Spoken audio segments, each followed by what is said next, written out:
12 bölüm. Боордоштор, Кудай силерге не деген кайрымдуулугун көрсөттү. Андыктан силерден суранам. Жан теңиңерди Кудайга багыштап, ага жагымдуу, ыйык, тирүү курмандык катары бергиле. Ага чыныгы кызмат кылганыңар мына ушу. Бул дүйнөнү туурап жашабагыла. Андан көрө акыл оюңарды жаңыртып өзгөргүлө. Ошондо Кудайдын силерге болгон эркин, эмнелер жакшы, жагымдуу жана жеткилең экендигин түшүнүп билүүгө жөндөмдүү болосуңар. Кудай ырайым этип дайындаган адам катары силерге айтам. Өзүңөр жөнүндө тийиштүүдөн артык ойлобогула. Анын ордуна акыл эстүү болуп, өзүңөрдү Кудай ар бириңерге берген ишенимге жараша баамдагыла. Бир дене көп мүчөдөн туруп, бардык мүчөлөрдүн аткарган милдети бирдей болбойт.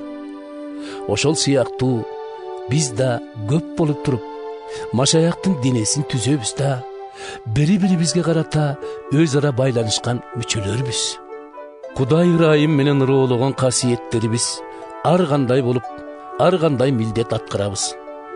Кимибизге пайгамбарчылык айтуу касиети берилсе, аны өз ишенимибизге жараша колдонолу.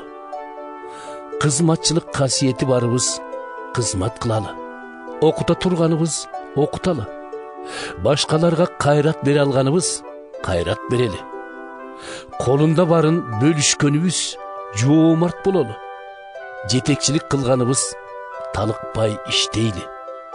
Кайрымдуулук кылганыбыз аныбызды кубаныч менен аткаралы. Сүйсөк чын дилибизден сүйөлү. Жамандыктан четтеп, жакшылыктан калбагыла. Бири-бириңерге бир тууганча мээримдүү болуп, бири-бириңерден аша сый көрсөткүлө. Эринчээк болбогула. Рухуңар менен жалындап, эгебизге талыкпай кызмат кылгыла.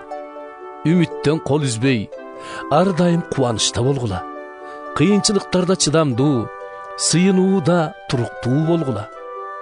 Муктаждыгы бар ыйыктарга жардам көрсөтүп, чоочун бирөө келсе, меймандостук менен тосуп жүргүлө. Өзүңөрдү куугунтуктап жаткандарга бата тилеп, каргабай, кайра алкап тургула. Кубангандар менен чогуу кубанып, ыйлагандардын кайгысын бөлүшкүлө. Өз ара ынтымактуу болгула. Көөдөнүңөрдү көтөрбөй, андан көрө токтоо кишилер менен катташып тургула. Өзүңөрдү акылдуу санабагыла. Жамандыкка жамандык менен жооп кайтарбагыла да, урмат сыйга татырлык иштерди кылууну ойлогула. Бардыгы менен тынччылыкта жашаш үчүн колуңардан келишинче аракет кылгыла. Сүйүктүүлөрүм, эч кимден өч албагыла. Ар кимдин жазасын Кудай өзү берсин.